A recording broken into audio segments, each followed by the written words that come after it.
उस वीडियो में पहला का पहला क्वेश्चन बता चुके हैं, अब इस वीडियो में पहला का दूसरा क्वेश्चन बता रहे हैं, ठीक है।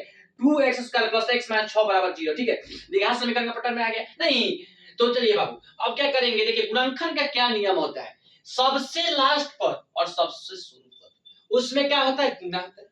नहीं तो बताइए गुना करेंगे तो 6 में 2 से गुना करेंगे, मतलब C में और A से गुना, ये आपका A हो गया, ये B हो गया, बस मतलब कि C में A से गुना करेंगे तो C में से गुना करें तो 6 2 का 12, मतलब कि -12 हो जाएगा, -12x² हो जाएगा। अब बताइए बाबू कि 12x² - 12x² कैसे आएगा, क्या यहाँ पर रखेंगे कि गुना करने पर 12 आ जाए और घटाने पे क्या x नहीं। चलिए लिखते हैं, देखिए ये जो चीज होता है इसको हम लोग जेम कहते हैं, उतार देते हैं। गुणनखंड का नियम होता है कि जो पहला पद रहता है उसको हम लोग जेम कहते हैं, उतार देते हैं नहीं। अब देखिए बाबू अब क्या करेंगे, अब यहां पर 4x - 3x, 4x में से 3x घटाएंगे तो +x बचेगा नहीं, और -6 जेम कहते हैं बराबर 0 जेम कहते हैं नहीं। देखिए 4 में से 3 घटल तो +1, +4x में से -3x घटल +x, और 4 3 आई 12x² नहीं। अब बताइए बाबू, चलिए अब देखिए अब क्या करेंगे, यहां पर 2x कॉमन लेंगे तो बताइए क्या बचेगा, तो यहां पर बचेगा x अब प्लस नहीं।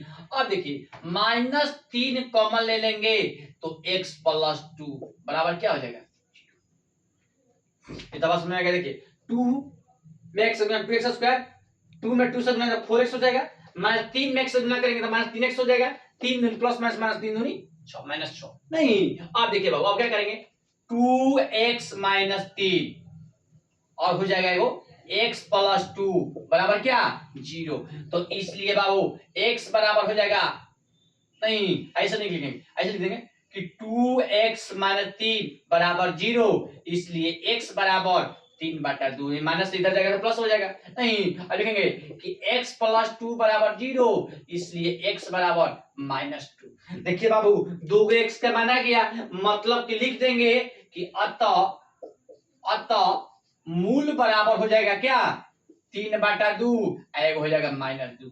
यही बाबू बुक में आंसर आया होगा, ठीक है। जब 2 x का मान आ गया तो यही समझ लीजिए आपका मूल का मान है नहीं, जब 2 x का मान आ गया तो ये किसका मान है, मूल का मान है, मतलब मूल बराबर हो जाएगा 3/2 आया है, x का मान -2 आया नहीं। चलिए बाबू यही बुक में आपका आंसर आया होगा।